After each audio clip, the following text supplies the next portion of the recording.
We've been telling you for a long time that global warming is a hoax. Now, if I haven't convinced you, I have a feeling the weather this winter has in fact convinced you, because we're receiving coldest readings of history around the globe right now. But here's what I want to talk to you about today.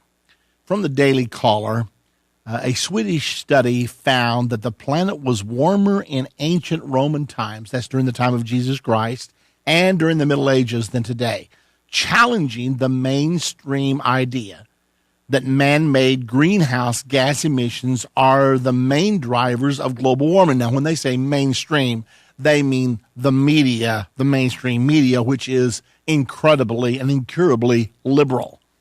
The study by scientist Leif Coleman analyzed 455 radiocarbon-dated megafossils in the Scandies Mountains and found that tree lines for different species of trees were higher during the Roman and the medieval times than they are today. Not only that, but the temperatures were higher as well. Coleman also wrote that summer temperatures during the early Holocene thermal optimum may have been 2.3 degrees centigrade higher than present. According to Coleman, the temperature spikes were during the Roman and medieval warming periods were succeeded by a distinct tree line temperature dip broadly corresponding to the Little Ice Age. For many years now, there has been an alleged scientific consensus that the Earth was warming due to humans releasing greenhouse gases into the air, primarily through burning fossil fuels. However, temperatures stopped rising after 1998, leaving scientists scrambling to find an explanation to the hiatus in warming. All of the things being equal, adding more greenhouse gases to the atmosphere will have a warming effect on the planet, Judith Curry, a climatologist at the Georgia Institute of Technology, told the Los Angeles Times. However, all things are never equal, and what we are seeing is natural climate variability dominating over human impact. The Coleman study points to mounting evidence that climate is largely out of human control. Amazing that that's dawned on us, as humans were not burning large amounts of fossil fuels during the Roman and medieval times. Okay, now this is an incredibly important story for two reasons. Number one, it's critical to realize that global warming was never a cause of the one world government crowd, nor of the present administration. Global warming itself was irrelevant to them. But this was a means to promote their global agenda, which is worldwide government under worldwide Marxism. Now, you can't have world government unless you have a cause driving the nations toward that world government. Nations, by their very nature, are going to seek to hold on to their sovereignty. However, fear is the great equalizer, and fear is the great motivator. Consequently, the drums have been beating incessantly for the last 20 years. Global warming, global warming, global warming, global warming. The world is coming to an end. If we don't stop it now, it'll be too late by the time our grandchildren are here. We're all going to drown. The earth is going to go away, and on, the incessant drumbeat. All the time, they were doing this under this premise. The plague of global warming, if it had existed, drove us to international law, because we all experience the same air. We all breathe the same air. We all drink the same water. The air doesn't stop at the border. The waters do not stop at the border. They're caught in the skies. What water is in America today may be in Europe next week or next month, because the climate is all interwoven. So the logic is, if we're going to save the earth from global warming, we have to pass international laws that control this equally around the world. And international law is the goal. So the whole object was to pass climate change legislation on a global level under UN control. The Kyoto Treaty was designed to put taxes on everyone who puts emissions into the air and to force everyone to buy carbon emission credits once they exceeded their personal allotment each year. Now, the beauty of this was going to be not only was it supposed to clean up the atmosphere, but it was also supposed to redistribute the wealth.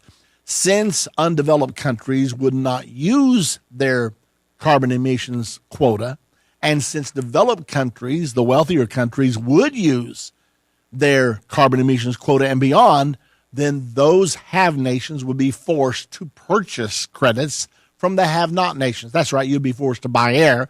How would you know you got it? Well, because they'll send you an email and tell you you now have it. I'm serious.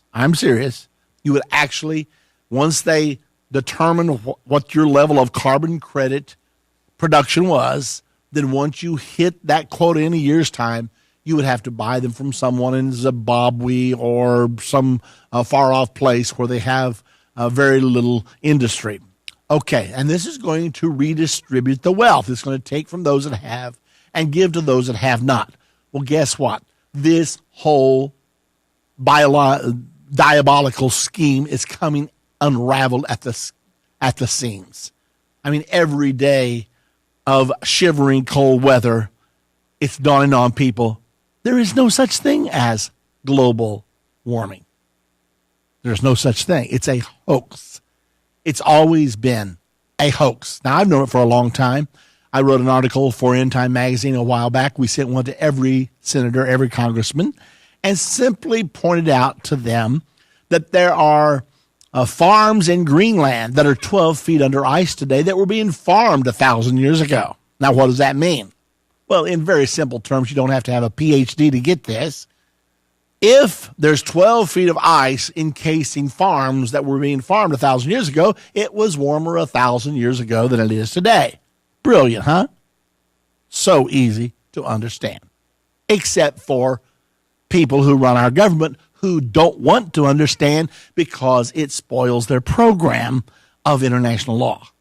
It takes away their rationale for international treaties, which would make all of us pay a global tax to the United Nations so that the UN can keep our water clean and can keep our air clean and et cetera, et cetera, et cetera, except we don't need it. They want to spend multiplied billions of dollars on this. They don't really want to spend it.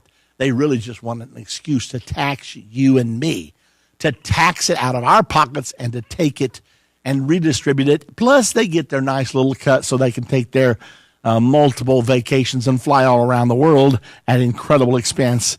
And, of course, you and I will pay the bill. Okay, now, I'm trying to say this in such a way. I don't really want to be cynical, but I don't want to be so nice that it doesn't hit home with you. That's where we are right now. Well, now, this study has blown the cover. Well, first thing that happened was there's been no warming since 1998. And, of course, the whole theory is that it's the carbon emissions that cause the atmosphere to warm, and therefore it's going to melt the ice caps and gives us all those horrible apocalyptic ramifications. Now, that's the theory. But carbon emissions have been accelerating dramatically since 1998, or the last 15 years. And guess how much the temperature's gone up? Zero. Nada.